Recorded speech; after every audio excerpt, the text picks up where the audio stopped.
So I want to thank everyone who is joining for this webinar.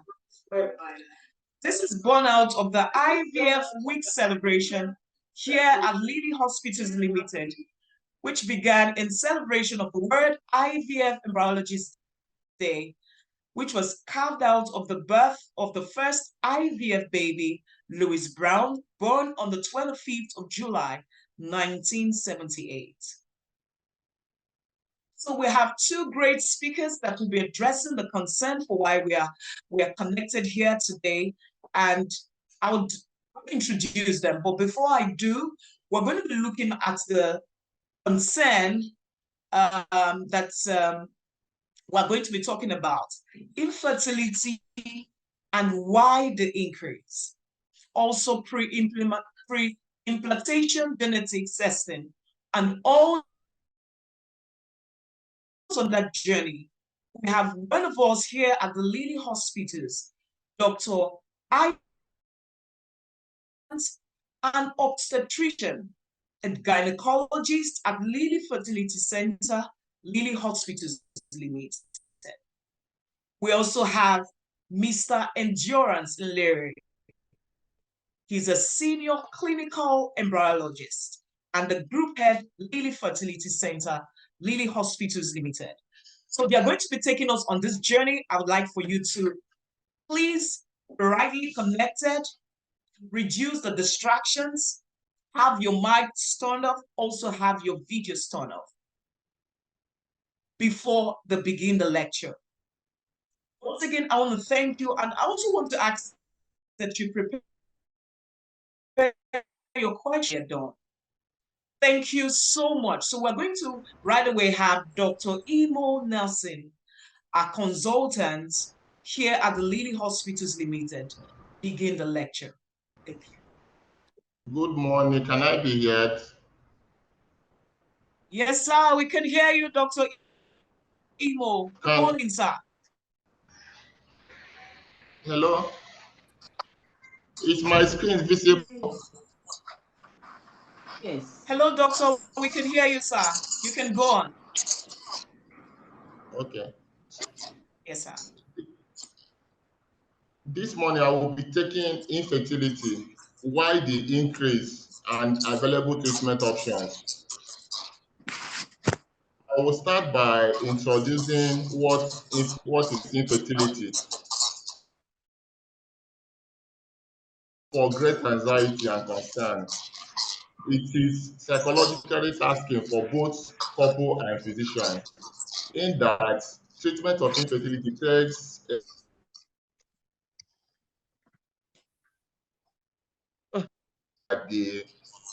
that the treatment will have socio-cultural implications, in that it had led to breakup in many homes and has also caused unhappiness in homes.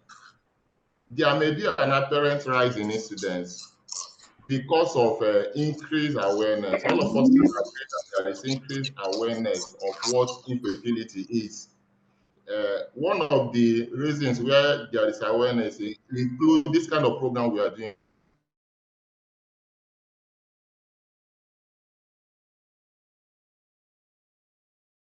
We engage themselves in some career that will take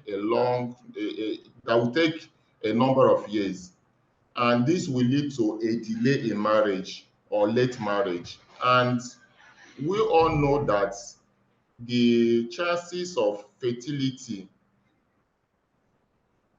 in most times depends on the age of the woman. So if a woman marries late, the chances that there will be infertility in that family will be very high. There is also increase in population, and once there is increase in population, obviously there will be increase in infertility. And there is also availability of solutions.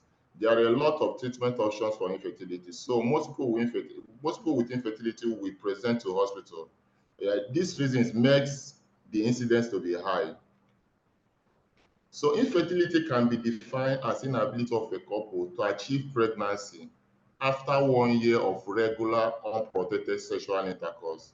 Regular intercourse is when intercourse occurs maybe about 2 to 7 times, 2 to 5 times in a week. Wet space is said to be regular intercourse. There is a word called fertility. It is nowadays most authors will use soft fertility to replace infertility. It's a new concept because with or without assistance, some couple may still conceive. And the word soft fertility is more acceptable by a lot of couple. Infertility can be classified as primary and secondary. Primary in the sense that the couple has never achieved pregnancy in the past. This is more common in developed countries. As opposed to secondary infertility, where there was a pure pregnancy before the current time. And this is, it doesn't depend on the location or the outcome. So if a couple has had a ectopic pregnancy in the past or has had miscarriage, is still classified as pregnancy. And this is commoner in developing countries like Nigeria. Is it? Your slide is not It's moving, not. sir. Kindly move as you go. It's not Thank you, sir. moving. Okay. It's not moving, sir. Let me. Okay. Let me do it. Just give me a few minutes. So whilst Dr. Imo is doing that, can we please get more persons to join in for this webinar? Can we please reach out to more persons, your friends, your family members, your loved ones, and get them to join in for this webinar? Can we do that? Thank you so much. This is going to be settling a lot of homes and bringing joy to many. We'd like for you to join, get more persons, share the link, talk to people about it right away, and let them join in for the webinar. Thank you so much. Doctor, we can go on. Thank you. Okay. Can my screen be seen? Yes, we are seeing the screen. Yes, sir, we can see your screen, but it's not moving. Is it moving now? No, sir, it's not. It's still not moving. No, sir, it's not moving. Can you please stop the sharing and start the sharing again, Oliver? That could help. Okay. Okay. Let me do this. Is it moving now? Great, doctor. Yes, it's moving now. We can go on. Okay. Okay. Thank you, sir. Fine. Is this still moving? Yes, sir, it's moving. Okay. Fine. Thank you, sir. Okay. Yes, sir. Okay. I will start from the classification. I said that infertility can be classified as primary and secondary. In primary, there is no pure pregnancy and it's more common in developed countries. Then the secondary infertility. In secondary infertility, there was pregnancy in the past, and this pregnancy can be any form of pregnancy. It can be a miscarriage, it can be an ectopic pregnancy. It mustn't be a pregnancy that is carried to term, and this is commoner in developing country. Uh, then epidemiology, the the incidence of infertility, some authors say that 10 to 20 couple will have infertility. And some others have said that 1 in 6 couple will present with infertility to the hospital. The incidence is higher in sub-Saharan Africa, including Nigeria. So the incidence increases with age. This is quite, one can easily deduce the reason, and it stems from the fact that as a woman ages, her ovarian reserve reduces, and if the ovarian reserve reduces, the less her chances of getting pregnant. For women under 30 years, the incidence is about 10%. Then for women between 30 and 35 years is 15%, and between 35 and 40 years is about 30%. And women above 40 years, the incidence is very high, about 60%. Infertility has a lot of consequences, and these consequences include marital demise. Infertility has caused breakup in many homes in our environment. and it also leads to physical violence when the couple cannot tolerate each other again because of inability or inability to get pregnant. The man will be blaming the woman, and the woman will be blaming the man as the cause of infertility, which in most cases will lead to violence. It also leads to emotional abuse and social and community exclusion. I've seen a lot of couples that say they don't want to go to church again because every time they will be calling out people out to pray, people that has infertility, that they are tired of going out. And most times when they go to church or go to function, people will be laughing at them. So because of this, they will tend to stay on their own. And once they start staying on their own, it will cause a lot of problem for them to come in with a lot of consequences. Um, Another consequence include the iatrogenic and ineffective therapy. Because most of these couples are desperate, they are willing to do anything they are asked to do. They are, irrespective of how useless and ineffective that treatment option is. So it leads to a lot of ineffective therapy. Of course, it leads to poverty because going from one hospital to the other, uh, you won't go to hospital without paying money. So they spend a lot of money they would have used to do some other things. Also, there is old age insecurity because one of the reasons why people want to have children is that so that they'll have somebody to take care of them during their old age. Then it also leads to increased risk of HIV. And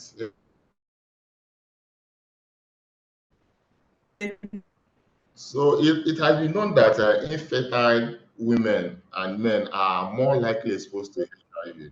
What are the reasons? Reasons include extramarital attempts to conceive by the woman. The woman may feel that the husband is impotent. That's why she has not been able to get pregnant and want to go outside to try other men. The same thing applies to the man. The man will say, "Let me go and test myself outside," and in the process leads to promiscuity and the position if there is abandonment.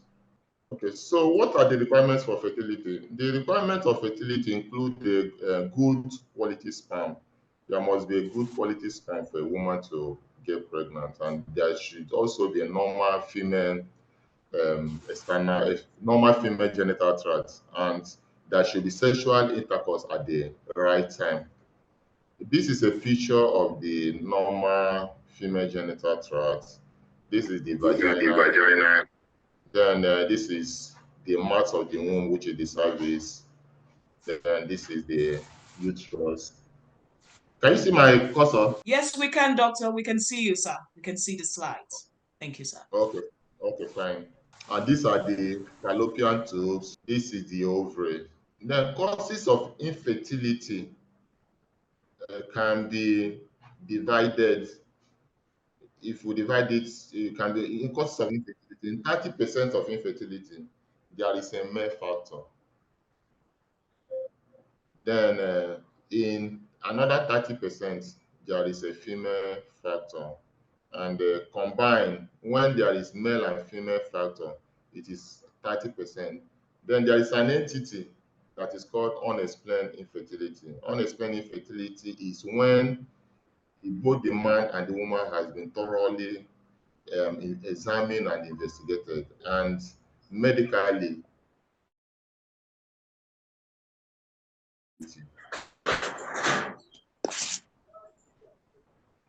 So what are the causes of male factor infertility? The causes can be classified as congenital.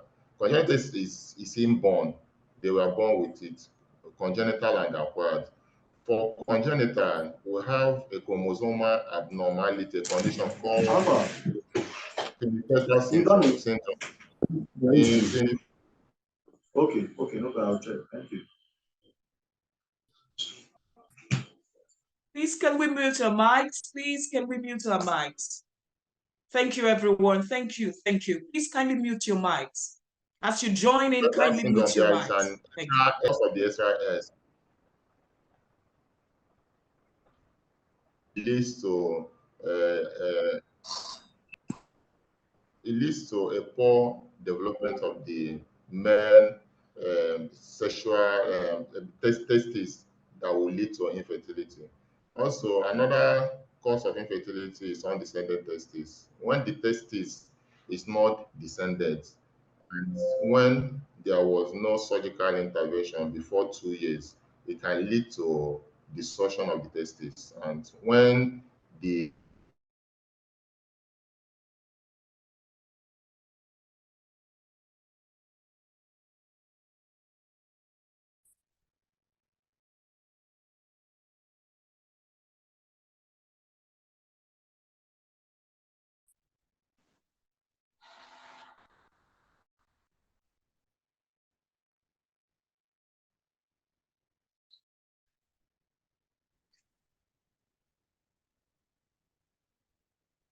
baby boy goes out, you find out that the testis are hypogonadism. In this case, the follicle not release, so it will lead to non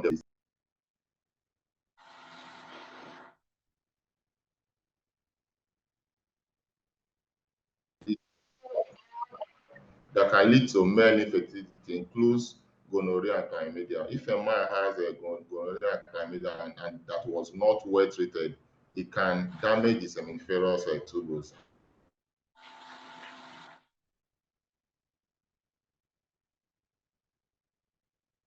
Female to the men, it can lead to damage of the testicles, and this can lead to infertility. Then torsion is when there is a twist in the testis. If the testis is twisted, the blood supply can be disrupted, leading to infertility. Then any tumor on the testis can also lead to infertility. Then surgery, herniorrhaphy, when herniorrhaphy is not properly done, it can lead to damage to the blood supply of the testis, which in the long run will lead to infertility. Also, some recreational drugs like alcohol can also be a cause of infertility, like smoking, people that smoke Indian hemp or hard drug. Also, radiation and chemotherapy. When a man or maybe works in an environment that has a high level of radiation, it can lead to infertility. Then treatment for some cancers what treatment for cancer does is that it prevents the development of cells. So any treatment of cancer can lead to infertility. Then there is what we call varicose. We call it a bag of worm on the testis. If there is varicose, what it does is that it increases the temperature of the testis, and for sperm production, you need a lower temperature. If the temperature is high, it can lead to infertility. The same thing applies to excessive exposure to heat. If some men that worked in places that has a high heat, like people that work in some bakery, I've seen a lot of men that work in bakery, that the oven of the bakery, most of them will come down with infertility because they are exposed to high temperature. Then, what are the factors that cause female infertilities? The most common is anovulation. Anovulation is inability of the ovary to release egg. Ideally, what happens is that the ovary releases one egg every month, and there are a lot of reasons that can make a woman not ovulate. The most common in our environment is polycystic ovarian syndrome. The polycystic ovarian is a hormonal imbalance. What it does is that it causes, it prevents the ovary from releasing egg every month. Also, overweight and underweight can also cause anovulation. Also, some women will have primary ovarian failure, in that the quantity of eggs in the ovary will get exhausted, like women that enter menopause. If a woman enter menopause, the woman will not ovulate again. Then we have a tubal, uterine, and peritoneal factors.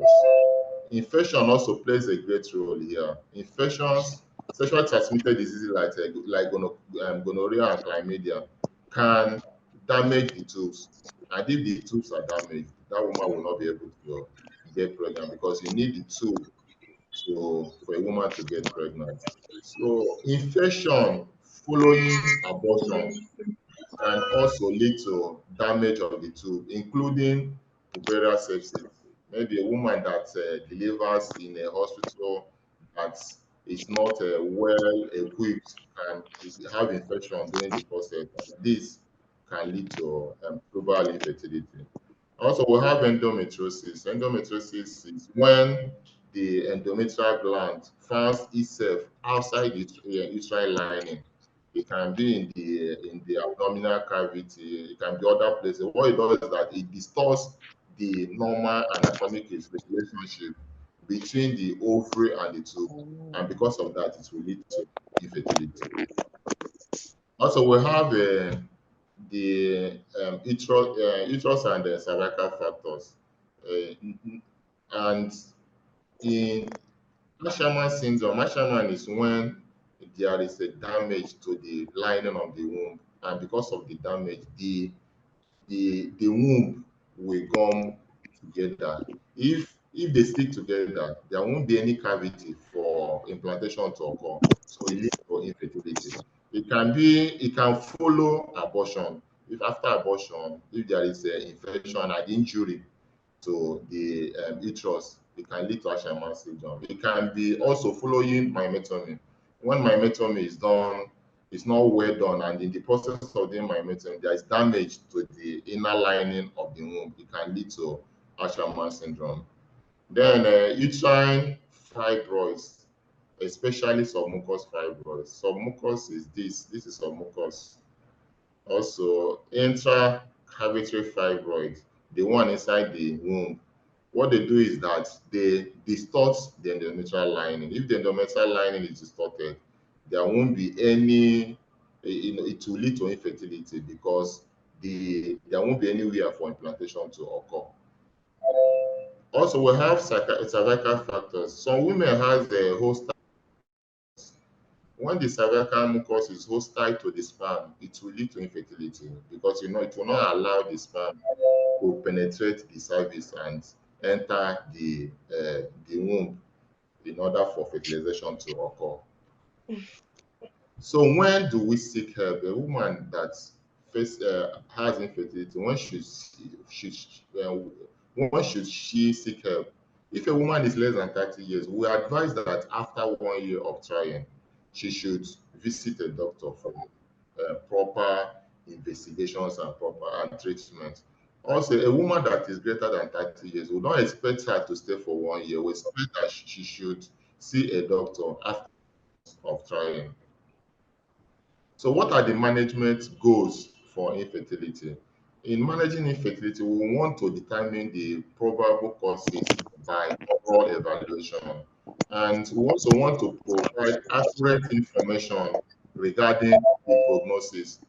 We want to provide counseling support and emotional support because we know that infertility is not it's a condition that needs a lot of support by both the doctor and family members. We want to also provide education during evaluation. We want to provide guidance regarding options of treatment. Then we want to provide prompt treatment and discuss the chances of success because there is no treatment option that has 100% success rate. We have an entity called active management of infertility. In active management, we need an active, success-oriented approach to the investigations and management of infertility. This is essential to get the best of the wide variety of modern fertility treatment available.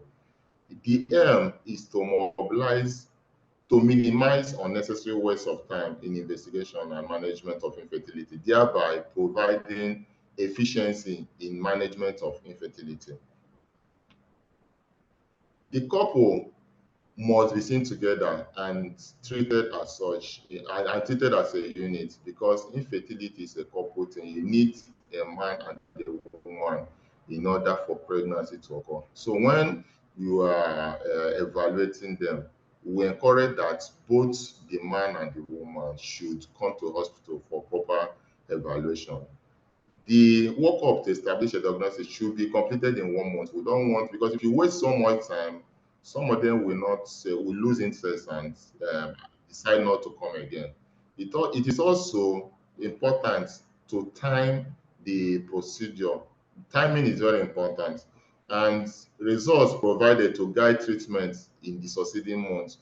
Within 1 month, you should complete your investigation, and in the next month, the next month, you should start your treatment. This reduces emotional distress and the likelihood of seeking alternate treatment. What are the components of active management of infertility? The components are initial clinical assessment. In initial clinical assessment, we take a history and also examine the couple. Then investigation. The investigation, you only do essential investigations and you try as much as possible to complete the investigation within 1 month. Then for treatment depends on the cause of infertility. For some couple, the conventional treatment may be enough for their treatment. Others will need assisted conception.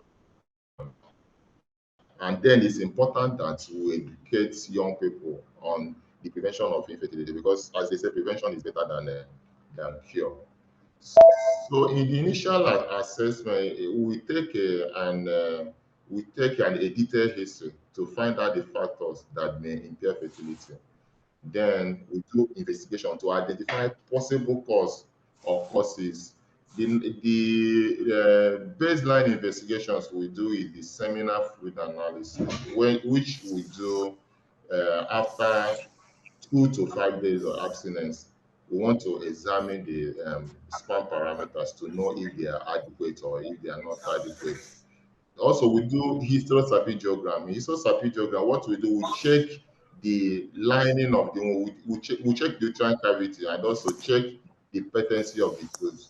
We also do hormonal analysis in which we check the hormones, and from the hormones, we can be able to know if this woman has adequate ovarian reserve or if the prolactin is high. Then treatment ranges from counseling to highly technical procedures. It's important to adequately counsel a couple that presents with infertility. And there are some procedures that may enhance infertility. These procedures include removal of fibroids. It's not as if fibroids prevent pregnancy. What happens is yeah.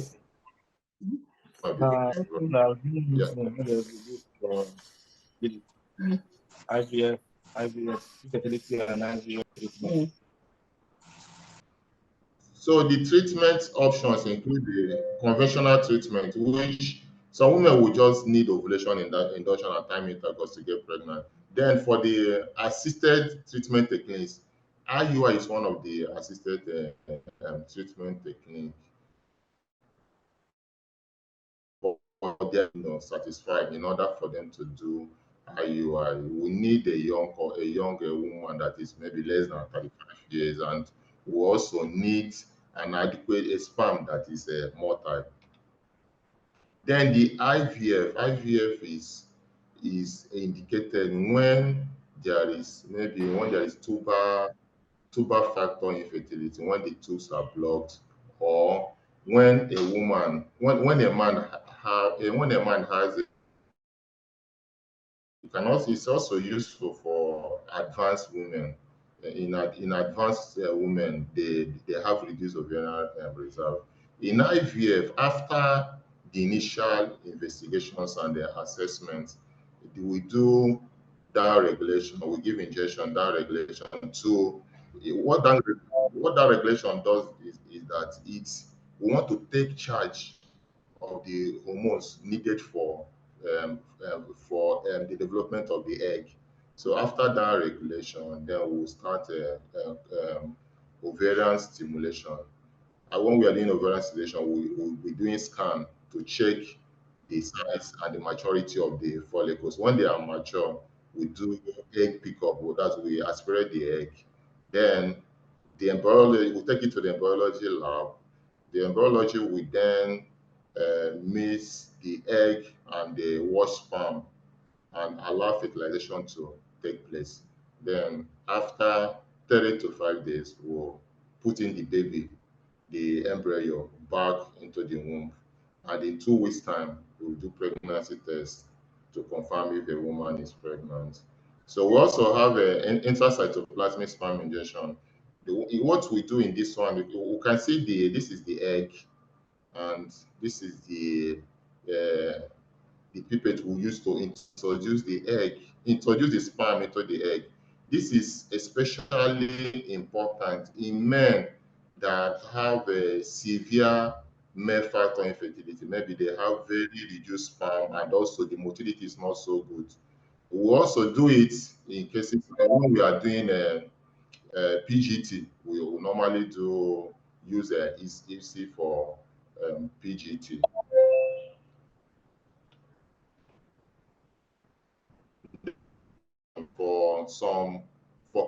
For maybe for a woman that is advanced, that has a reduced ovarian reserve, she can benefit from egg donation.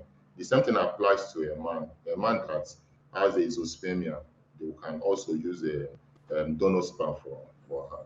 Then we have the pre-implantation genetic testing, this is a new concept. We have the PGTA and PGTM. This will be the focus of our next presentation. I won't go into details.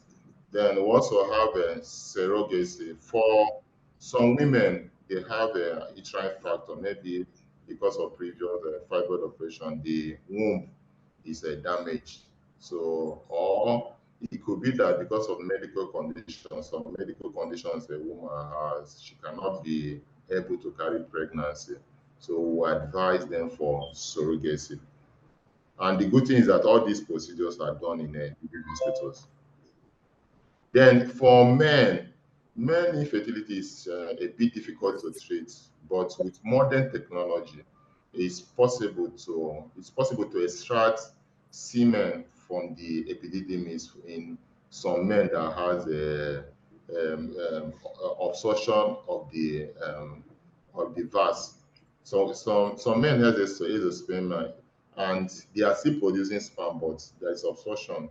So for such men, we can surgically extract semen from them by doing a PISA. PISA is a percutaneous epididymal sperm aspiration.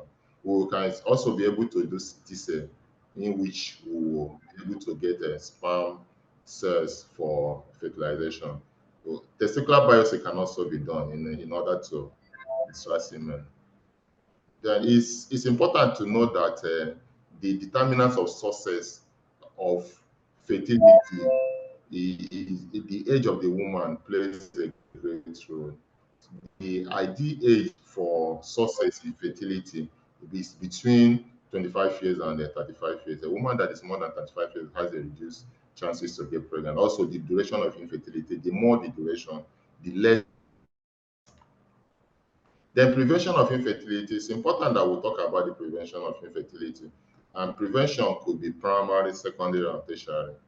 In primary, we try to prevent medical and reproductive health conditions that can lead to infertility. Examples include infection, especially sexually transmitted infection, post-abortal and puerperal sepsis.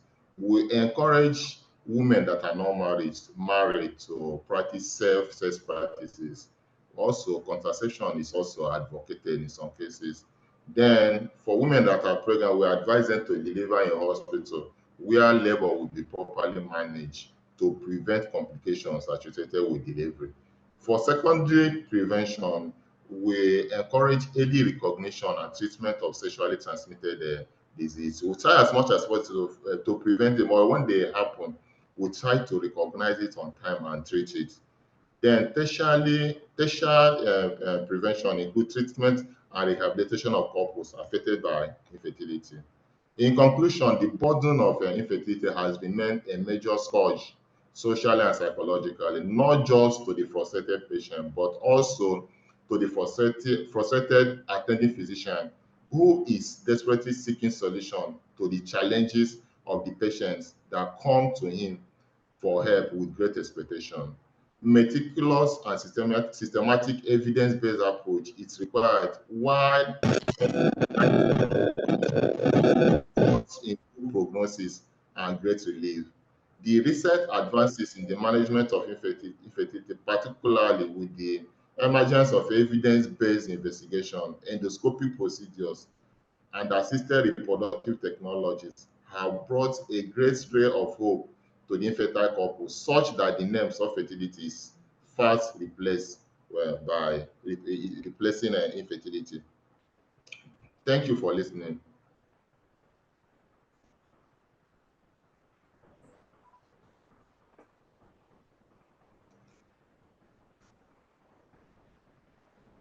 Hello, good morning, everyone. My name is Oluchi Oladipupo. I'm one of the clinical embryologists in Dr. Imo for that elaborate section on infertility, why the increase. Quickly, without wasting your time, we'd like to move Address, to you the write next section, Reka which is specialist. on PD, pre-implantation genetic testing, all we need to know about it. Thank you for joining. Let's listen and prepare all our questions. We are here to take all your questions. Please, Mr. Endurance, the floor is open for you.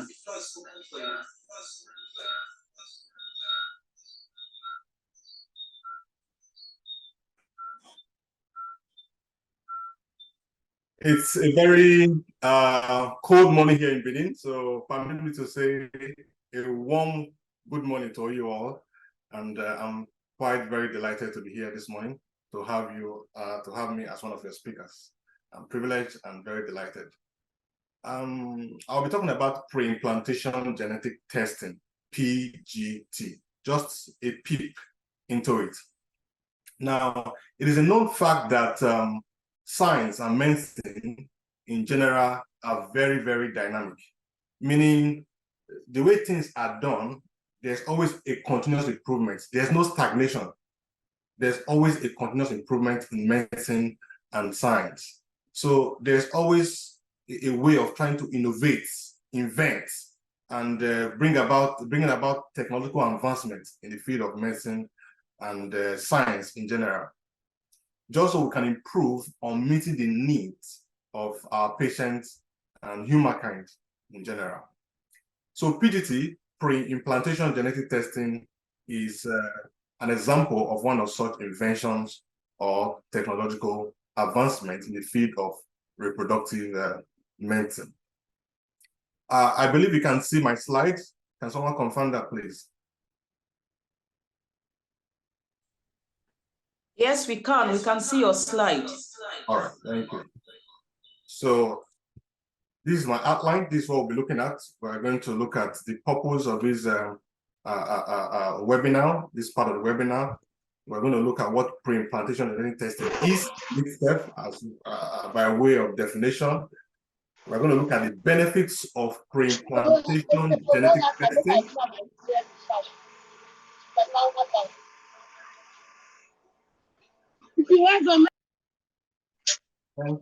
Can we mute our mic, please, so we don't cause interference? Thank you. So we're going to look at benefits of pre-implantation genetic testing, types of PGT, how PGT is performed. Then we're going to round up from there. Now, just like was said by the moderator in her opening speech or introduction, this week is a very special week for all fertility clinics and all fertility specialists, because it's a week that corresponds to the birth of the first IVF baby in the world, Louis J. Brown, who was born in 25th of July, 1972, UK. So we thought it right to use this time to create an awareness, to educate our customers and the public in general to be acquainted with some of the things that we do and recent developments and advancements in vitro fertilization. So this part of the webinar is aimed at getting our customers and the public in general acquainted with PGT, which is pre-implantation genetic testing. Now, what is actually pre-implantation genetic testing? Well, pre-implantation genetic testing, as you see from the screen, is process of screening embryos for genetic disorder during an IVF treatment. before possible transfer to a woman's uterus. I'll say that again. Pre-implantation genetic testing is the process of screening embryos for genetic disorders during an IVF treatment before possible transfer to a woman's uterus. This screening can help to address a range of genetic problems that can cause implantation failure, miscarriages, and birth defects in a resulting child. Now, what does this mean? In natural conception, a man and a woman engages in sexual intercourse. The semen is deposited in the vagina, and the sperm cells in the semen finds their way through the cervix into the endometrium, and they swing towards the ampulla or the fallopian tubes where fertilization takes place. If all things are equal, there's fertilization, there's implantation, and there's continuity of the pregnancy and subsequent delivery of a healthy baby. But there are times when there will be some abnormal division in the embryo. When there's an abnormal division in the embryo, that will result to either more chromosomes or less chromosomes in the embryo. And that's what we call aneuploidy. And when there's an aneuploid embryo, the body has a way of naturally repelling embryos that do not have the right amount of genetic property. What I mean is that the body has a way of naturally expelling or aborting embryos that don't have the right genetic composition. So most times when there's no implantation at all, it's as a result of the embryo not having the right genetic composition. Or most times when you have miscarriages, it's also as a result of the embryos not having the right genetic composition. In fact, a higher percentage of miscarriages or implantation failure is associated with chromosomal abnormalities than even maybe what you ate or what you were exposed to during your pregnancy. So it's just a way to ensure that we do not have an embryo that will develop into a child that will have some congenital abnormalities. That's why the body has a way of repelling them. So when there's an aneuploid embryo, most times the embryo does not implant. Even though the embryo implants, most times it does not continue to grow. This also happens in regular IVF, because in regular IVF, what you do is you bring the sperm and you bring the egg, you unite them to create the embryos, and you watch the development of the embryos and you transfer. The embryologist only look at the physical, morphological assessments of the embryos. He or she only looks at it and says, oh, this embryo looks good enough to be transferred. But he doesn't know if the embryo has some genetic traits. He doesn't know if that embryo has the right set of chromosomes. So we transfer in normal regular IVF without PGT. So most times, so when you do IVF and there's a failure, it could also be as a result of probably the embryos that were transferred. Those we were not a euploid embryo, they were probably a aneuploid embryo, and nobody can know. That's what happens in all centers. Nobody can know except you do PGT. But you can't do PGT routinely because of the costs, because those who are susceptible to having a nuclear embryo are actually older patients. So you can't be doing PGT routinely for every patient because of the cost, actually. But most times, when embryo does not implant or have early miscarriages, it could be associated with aneuploid embryos. But when you do PGT, you screen the embryos before transfer. In normal pregnancies, you don't know what is happening. In regular IVF, you don't know what is happening. But in PGT, you already know the genetic composition of that embryo before you transfer. You can tell, yes, this embryo has the normal set of chromosomes before you transfer. So that increases your chances of being pregnant and also having the pregnancy continue till you deliver. Although it's not very absolute, we're not trying to say that once you do PGT, you must get pregnant and you must deliver. No, but it increases your chances because we are sure of the genetic composition or the genetic makeup of the embryo that you are transferring. All right? So benefits of pre-implantation genetic testing. I've already given you an insight into that in the previous slide. Just like I said before, improved success rate. Why is there an improved success rate in PGT? Because the body has a way of naturally repelling embryos that do not have the right genetic composition. But in PGT, you've already screened. You already know that, oh, this embryo has the right genetic composition before transferring. So you have a better chance of getting pregnant and also having sustainability of the pregnancy and subsequent delivery. So improved success rate is one of the major benefits of pre-implantation genetic testing. Another benefit is prevention of transmitting genetic disorders or prevent transmission of genetic disorders. Now, a couple may already have a pre-existing genetic disease. A very good example that we're very common with is sickle cell. Now, because of love, sometimes a couple who are both aware that they are both AS may still go ahead to enter into a relationship and seal it by getting married. And they want to have babies. And sometimes they may not even be aware. There are some couples who get married. It's when they have their first child, or maybe they want to do some screening, they realize that, oh, we are both AS. But whatever the case, if a couple, they are both AS, and they know that there's a high chance of them having a baby who may be SS, PGT can help them to resolve that. How do we do this? They do IVF. After doing the IVF, we don't just transfer the embryos, we'll screen the embryos. So if they produce up to like 6, 7, 8 embryos, before transferring the embryos, we test, we screen each of those embryos to know which of them is sickle cell, or which of them is SF, which of them is AA, which of them is AS or AC, depending on the region where the person is. And you know the one to transfer. So this is one of the major benefits of PGT2. It helps to eliminate or prevent pre-existing genetic conditions in the parents, so you do not transfer it to the offspring. It can also be other things like, let's say, albinism. Maybe you have albinism in your lineage.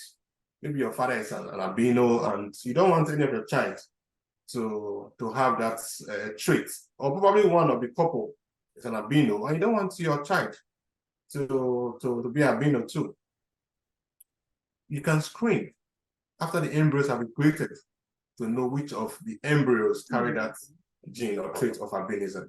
There are so many other monogenic diseases that the parents already know they have, or they feel is in their lineage, and they don't want to transfer it or transmit it to their offspring. So that's one of the very important benefits of PGT. The third benefit is for family balancing. When we say family balancing, we can call it sex selection. Now, I must point out the fact that sex selection is not the primary objective or primary reason why PGT was invented. The main reason for PGT is to screen embryos to be sure that they are genetically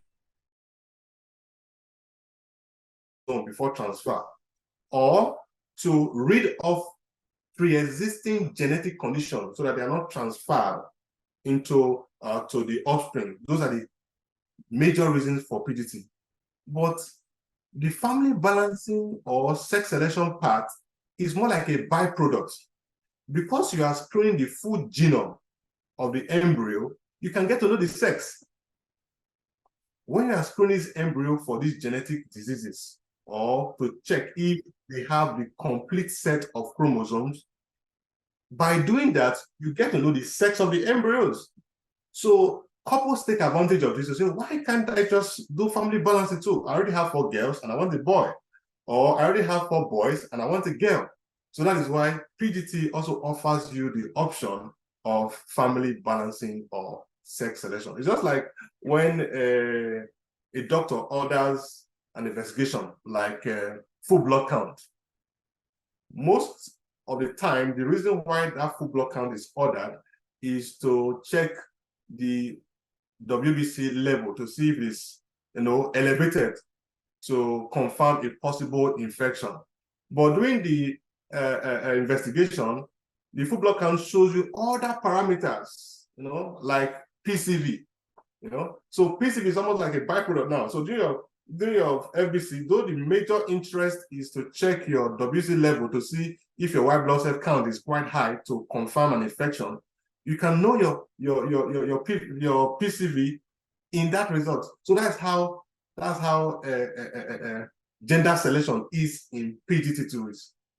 As we are checking the embryos to screen for possible genetic conditions or to see if these embryos have specific gene traits that you don't want to transfer, or to see if they have the right genetic composition before transferring, you get to know the sex. So couples take advantage of this to do gender selection. So some of the reasons why couples do gender selection is on your screen there. You have one or more children of the opposite sex, and you would like to have a balanced family. Then another reason too is you experience a devastating loss of a child and hope to raise another of the same gender. All right, let's go to the next slide now. Types of PGT. I want to give you an insight about this too in the previous slide.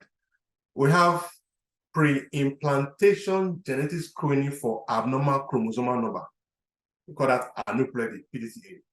Then we have pre-implantation genetic testing for monogenic or individual disease. We call that PGT-M. And we have pre-implantation genetic testing for structural rearrangement. We call that PGT-SR. So I'll just throw more light a little bit on what this is all about. So PGT aneuploidy helps to determine if there's a normal amount of chromosomes in an embryo. Now, when there's an unequal or abnormal division of the egg or the sperm or the embryos, it can result in an embryo having either too few or too many chromosomes. And that's what we call aneuploidy. Now, aneuploidy is one of the greatest causes of failed implantation and also miscarriages. It's also one of the major causes of congenital abnormalities. Most people, or normally, we have 46 chromosomes because we inherit 23 pairs of chromosomes from our parents. So if an embryo or a cell is missing a chromosome or has an extra one, it is called aneuploidy, meaning it doesn't have the correct or the normal number of chromosomes. When it is missing one or missing a chromosome, we call it monosomy. Why, if we have more than one or extra chromosome, we call it trisomy. An example of this is Turner syndrome, which is the absence of the S chromosome. We can also call that trisomy 18. We also have Down syndrome. I believe a lot of us have heard about Down syndrome, which is also called trisomy 21. So that's PGT-A, trying to screen to see if the embryo has the complete set of chromosomes before transferring. Then we have PGT-M for monogenic disease. So PGT-M helps to identify specific gene defects that one or both of the parents is known to carry. Just like I mentioned before, sickle cell anemia. We know sickle cell anemia affects the shape of the red blood cells, which carries oxygen to all parts of the body. Now, the red blood cells are usually round and flexible, so they move easily through the blood vessels. But in sickle cell anemia, some of the blood cells are shaped like sickles or crescent moons. So these sickle cells now become rigid and sticky, which can slow or block blood flow, and that causes a lot of chaos to the person. We don't want that to happen. So if a parent or a couple already know that, oh, there's a chance for us to transmit this, they will do screening before they have a baby. They also have what we call muscular dystrophy. This causes progressive weakness and loss of muscle mass. So over time, the muscle weakness decreases mobility, and it makes it very difficult for that person to engage in everyday tasks and activities. So when a couple knows that, oh, we already have this and there's a chance for transmitting it, they will do screening before having babies. Another example of monogenic disease that we can screen for is cystic fibrosis. Yeah, it's an inherited disorder that causes severe damage to the lungs, the digestive systems, and other organs in the body. Now, cystic fibrosis affects the cell that produces mucus, sweat, and digestive juice. So these secreted fluids are normally thin and slippery, but in people with cystic fibrosis, a defective gene causes the secretion to become sticky and thick. So instead of it acting as a lubricant, so the secretion plug up tubes, ducts, and passageways, especially in the lungs and pancreas. So that will cause issues for the person who has a cystic fibrosis. So when a couple know that, oh, there's a chance of transmitting this to my offspring, they want to screen before going ahead. Just like the albinism I talked about before, when you know, okay, I have in my lineage, there's albinism, I don't want any of my child to become an albino, then you can screen. There's a host of other monogenic disease that you can screen for too in PGTM. Then we have a PGT-SR, structural rearrangement. This is also common here, but I'll just talk a little bit about it. Now, PGT-SRO analyzes embryos of patients known to have a chromosomal structural rearrangement, such as an inversion or translocation. Now, the normal standard, the gene sequence. If you did maybe your basic biology in the school, you can remember your adenine, your thymine, your guanine, your cytosine, AGTC, the arrangements in the DNA strand. So there's a normal or standard way that it should be. But there can be a rearrangement, either by inversion, maybe it's supposed to be like this, it's not like this, or a translocation, meaning what is supposed to be here is not here. So when there's an inversion or translocation in the structure, we call that structural rearrangement. And patients who have a known structural rearrangement are more risk producing embryos that do not have the correct chromosomal material. And the affected embryos are less likely to result in a live birth or even pregnancy in the first place. So patients with these problems often have repeated miscarriages as well. Examples of diseases or conditions that could result into from these could be ribosomal translocation, reciprocal translocations, non-reciprocal translocations, and a host of others. But we really don't explain that so much here, so we'll not dwell much about that. So there are the three different types of PGT. Aneuploidy, to screen to see if the embryos have all the complete set of chromosomes. Then PGTM, you have a particular gene trait you know of already that you don't want to pass on to your offspring. Why? It's also similar to the PGTM SRO, but there's a structural rearrangement, and you don't want your children to have this, and you don't want your embryos to be repaired, which will lead to either miscarriages or lack of implantation. Then how PGT is performed? We have different steps or different process. The very first step is creation of the embryo. So meaning, if you want to do PGT, you have to do IVF first. So IVF is like a stepping stone to PGT. So embryos are created during the process of IVF. Once the embryos are created, then you carry out a biopsy. A biopsy is a process whereby you take a little sample from each of the embryos that you want to screen to see their genetic properties. That's called embryo biopsy. Then the next step would be the testing of the embryos now. You know, I'm actually in our PGT lab. The equipment behind me are some of the ones we use in our testing or screening of the embryos. The other lab is where we have the amplification of the DNA. Then after that, we do what we call sequencing or quantification. So this is the machine that helps us to do the preparation, and this is the machine that helps us to do the sequencing of the DNA to know the genetic properties of the embryo that you are screening. So after the testing is done, your result is out. If you have favorable results, then the next step will be your transfer of the embryo of your desired choice in terms of the genetic composition or sex, if you did sex selection. And the pictures below is just showing you the different stages of PGT and how it is performed. So in conclusion, PGT is a very sophisticated reproductive technology used in conjunction with IVF treatment to screen embryos for genetic conditions. In recent years, pre-implantation genetic testing has gained a lot of focus in the field of assisted reproductive technology, as it is a major breakthrough in ART.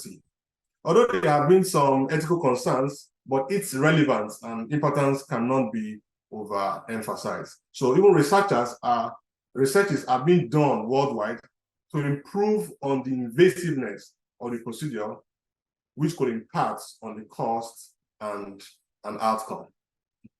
All right, I have just a few pictures I would like to just share with you on what happens during your PGT2.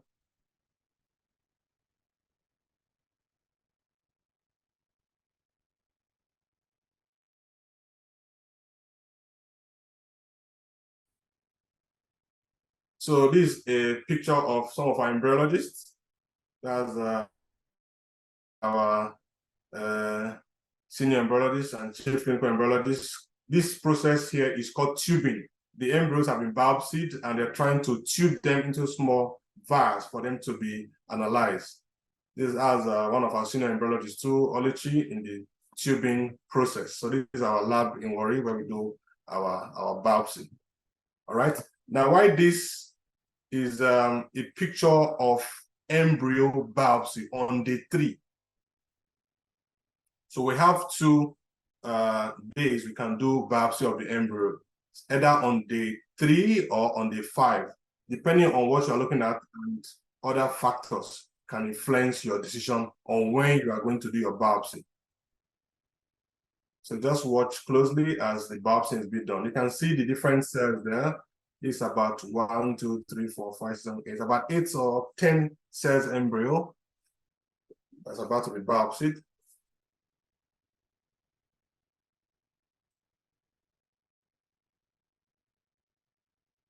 So what this embryologist is doing now is trying to remove a cell from this embryo. At this stage, the cells are still totipotent. It means that even if you remove 2 or 3 cells from there, the other cells remaining can still develop into a healthy embryo. So that one cell that has been removed, that will be screened, does not affect the development of remaining cells in the embryo. So biopsy has been done.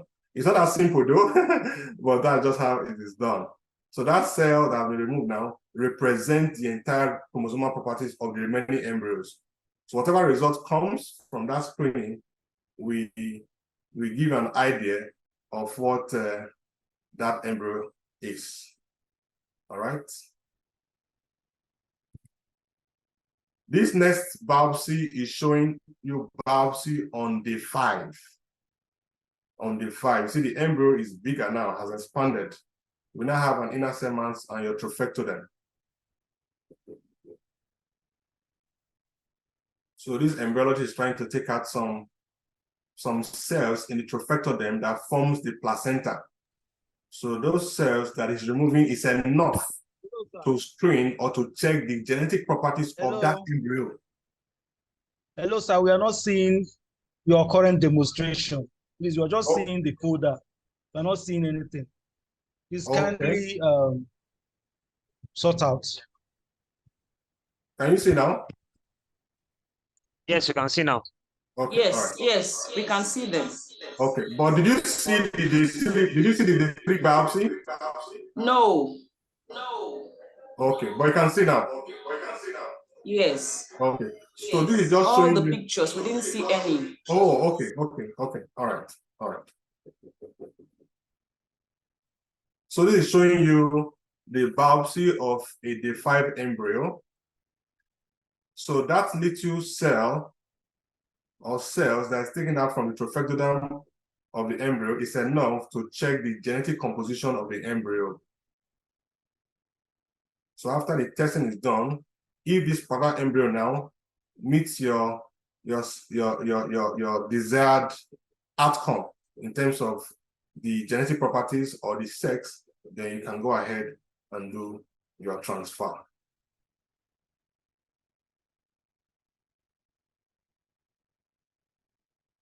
All right, so that biopsy has been done. That biopsy has been done. All right, these are the pictures I showed before. I don't know if you can see them now.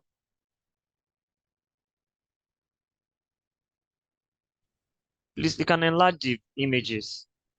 Okay. All right, it's just for visual aids. It's not really very critical.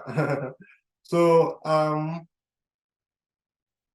me go back to my slides.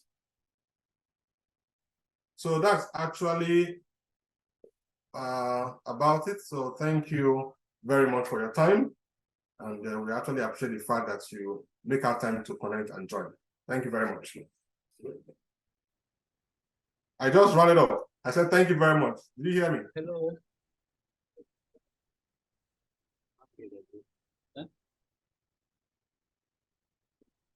Hello.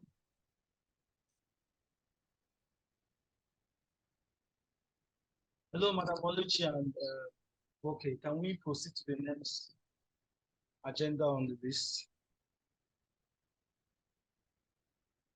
Questions. The questions that were sent in before now. Thank you. Oluchi, can you proceed to coordinate the questions and answer? How do I handle the case of high prolactin? Hello, Dr. Imo, are you there? I'm here, I can hear you. Okay, somebody asked a question in the house. How do I handle the case of high prolactin? Okay, for if hypolactin is confirmed, there are medications we can use to reduce the prolactin. So after taking the medication, we'll repeat the prolactin test before we continue the IVF treatment. Okay. Thank you very much, sir. The next question we have from online: what causes IVF failure? What causes IVF failure? Okay, a lot of things can cause IVF failure. It includes the quality of the embryo.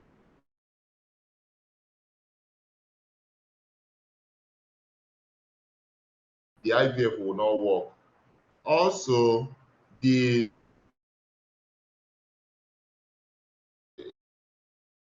was poor patient selection. It's not everybody that will do IVF. If a patient has a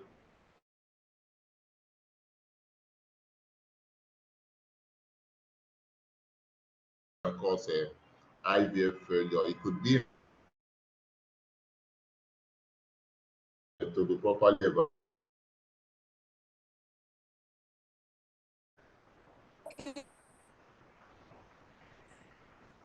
Dr. Imo, are you true? We're having serious network issues. Dr. Imo, are you there? I'm here, yeah. Okay.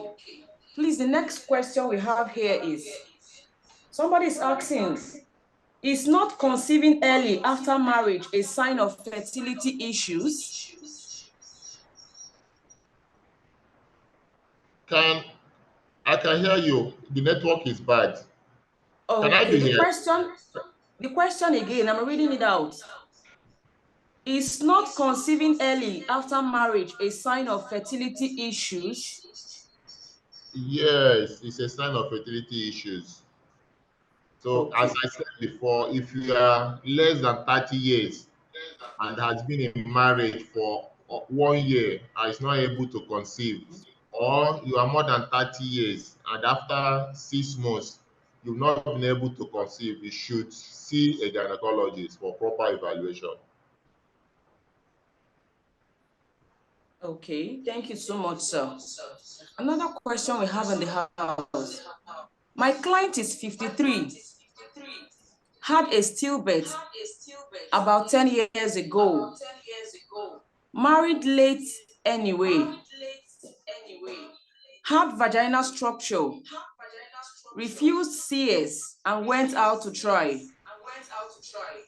So lost the baby and still had the CS. Since then, no pregnancy, but had gained some weight. So she's asking the question now, being so scared about her age as for IVF, due to the cost and possibility of failure, what would you advise her client to do?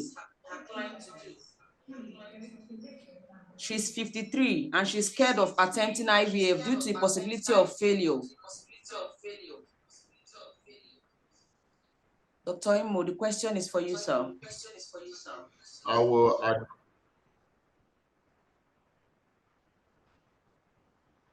advise her to visit a good fertility center. She will be properly assessed. Depending on the finding of the assessment, she may be a candidate for surrogacy, to use a surrogate mother. But however, if the assessment is satisfactory, she can still try IVF again. She should visit Lily Hospital Warri if she's close to Warri. Thank you so much, Dr. Imo. Okay, we have another here very quickly. Someone is asking, after 8 failed IVF, can I still try? What's your advice, sir, to this person? I would still advise that she visit a good fertility center. As I said, there are a lot of reasons why IVF may fail. So if she's properly assessed, she can try again. Depending on the assessment, she can be a candidate for surrogacy too.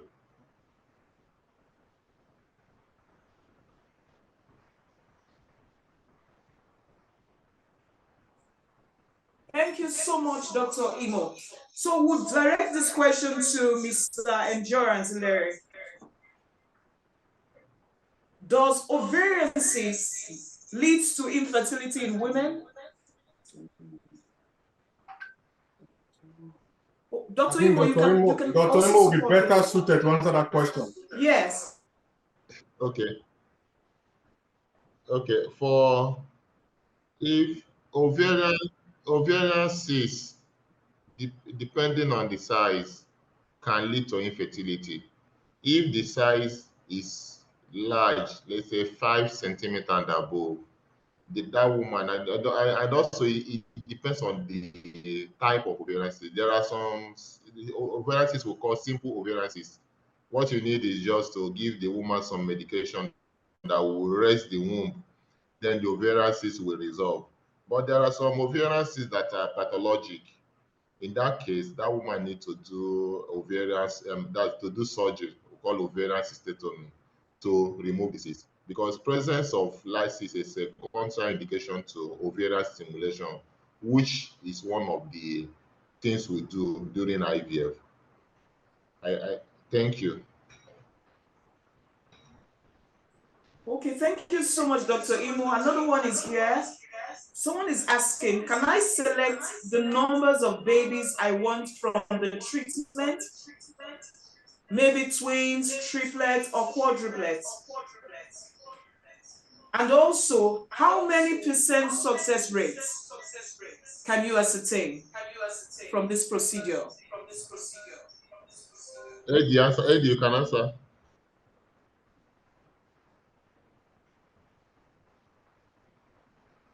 Go over the question again. Can you hear me?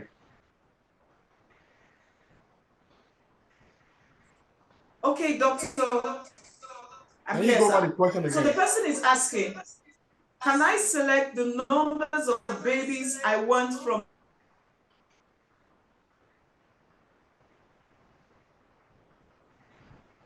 It's like you're breaking up. Can you ascertain from this procedure? I didn't hear you clearly. Though the only thing I heard was, can I select the number of babies? So let me believe the question is if it's possible to choose the number of babies to be transferred. Yes, you can actually. Yes, sir. Okay, thank you. Most centers transfer maximum of 2 to 3 embryos. Yeah, like we have center we transfer mostly 2 embryos. In some rare occasions, 3 embryos, because you want to increase the chances, but you also want to balance it with the complication that will come with twin gestation, or even more. But the implantation is not what you can decide.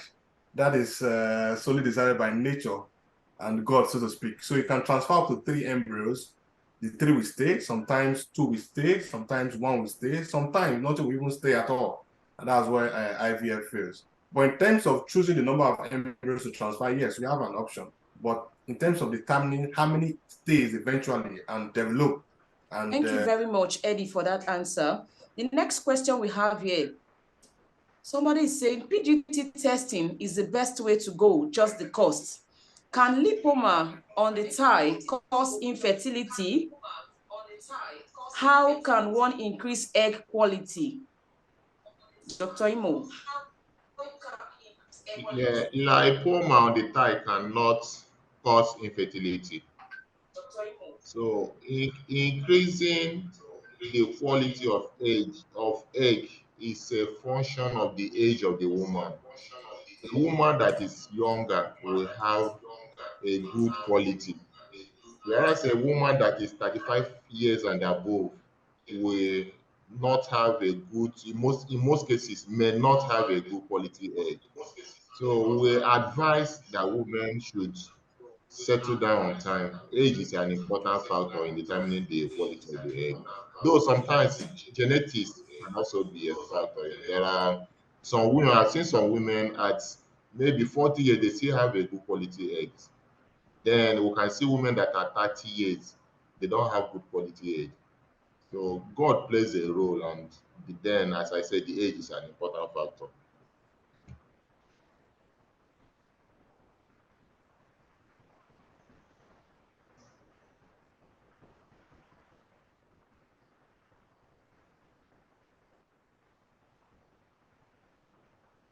Oluchi, you can also look out for questions in the comment section. There are some questions I'm seeing in the comment section since they are still here. So you can also put them out. I want to ask another question from a listener. She's asking uterus. Dr. Imo, please. Come again. I didn't get the question. Can you come again? I didn't get the question. Okay, she's asking. Okay, doctor. She's asking, what is responsible for a bulky uterus? Okay. A bulky uterus is an uterus that is maybe 12 weeks and above. So the most common cause of bulky uterus is uterine fibroid. Fibroid is the most common cause. Also, adenomyosis can also be a cause of bulky uterus. So we will need a transvaginal scan or abdominal scan to exactly know the cause, if it is due to fibroid or if it's due to adenomyosis. Those are the common causes of bulky uterus. Thank you.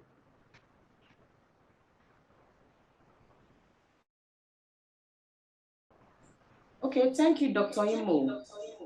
Somebody is asking another question. My AMH is 3.92 and I'm PCOS and only 8 eggs retrieved.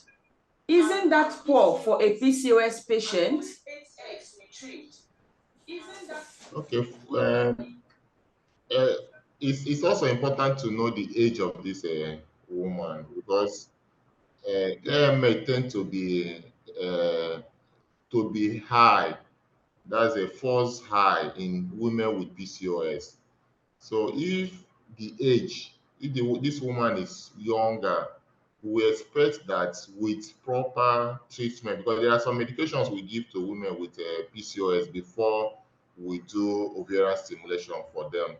So if the patient is younger and with proper treatment before stimulation, I think she will do better. The age is not adequate, and I wouldn't know if she was properly, prepared before the stimulation.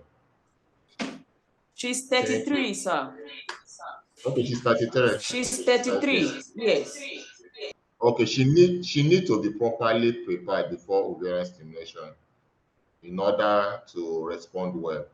Because the problem with PCOS is that they don't respond so well because of the hormonal imbalance associated with PCOS. We tend to pre-treat them with metformin, which has been shown to help them to respond well to stimulation. Thank you. Thank you very much, Dr. Imo. Please, for Eddie, please, Mr. Eddie, can you hear me? Yes, I'm here. I can hear you. How long does PGT testing take? If biopsy is taken on day 5, can transfer still be done on that same day? Does the day 5 biopsy not lead to hashing if the embryos is almost doing that? Yes. Well, depending on the technology you are using, so a week, some can take few hours to few days. So if the technology you're using is one that can take up to 2 hours, a few hours and a day or two, some persons may look at the embryos and see if they can delay it to day 6 before transfer. But most of the time, day 5 biopsy is usually a frozen embryo transfer, because after doing the biopsy, there's a hydration in the embryo. So the chances that we have very quickly is very, very high. So most of the time, 90% or even more of biopsies done on day 5 leads to or are actually done with a frozen embryo transfer. But if you do a day 3 biopsy, it gives you a chance to keep those embryos till day 5 to do a fresh transfer. Okay, thank you very much, sir.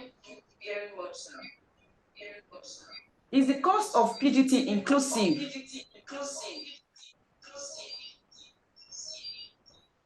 Oliver, you are echoing. Is there another device where you are?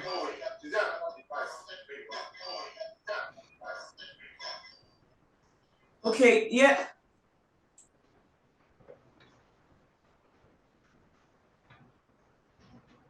Go over the question again. Can you hear me? Yeah, I can hear you. Okay.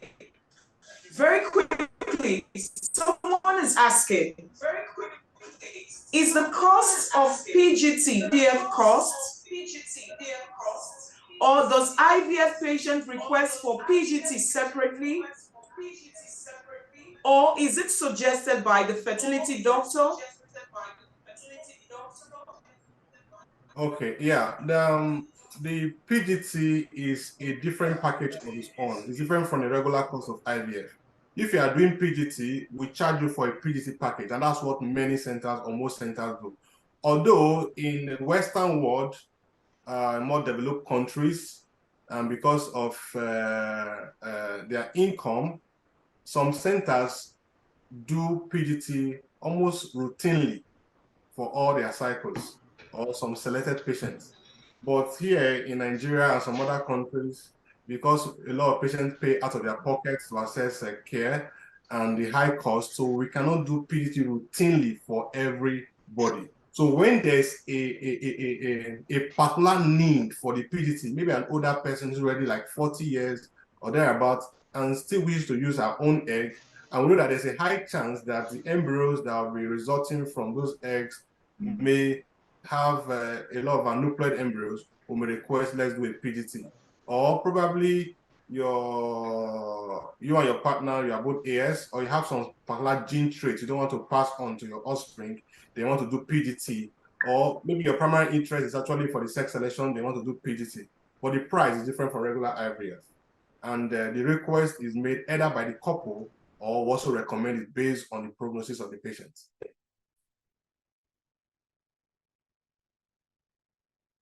It's like the network is really bad. I'm done with the answer. Okay. Dr. Imo, can you hear us? It's breaking up. We can't really hear you.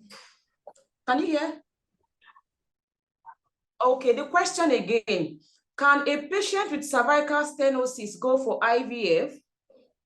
Is there anything like tubal flushing for someone diagnosed of tubal blockage? That's for Dr. Imo. Dr. Imo, are you there? Dr. Imo? I can hear you, yeah, I can hear you. Okay, did you get the question, sir? Did you get the question? Hello? Well, if it's a no case of cervical stenosis, you can actually patient with cervical stenosis go for IVF. Yes, can you hear me? Yes. Yes, you can. I can hear you. I got your question. Is it just me? I can't hear anything. We can't hear him either. We can't hear Dr. Imo. Dr. Imo, can you hear us? I can hear you. If I didn't want to answer the question, go ahead. I didn't want to answer the question. Okay, no, I didn't hear from you, so I just wanted to okay, but for cervical stenosis, yeah, it's possible, yeah. What you can do if it's a known case or cervical stenosis and be examined and ascertained it is, you can do cervical dilatation before the procedure so that you can have easy access during your embryo transfer.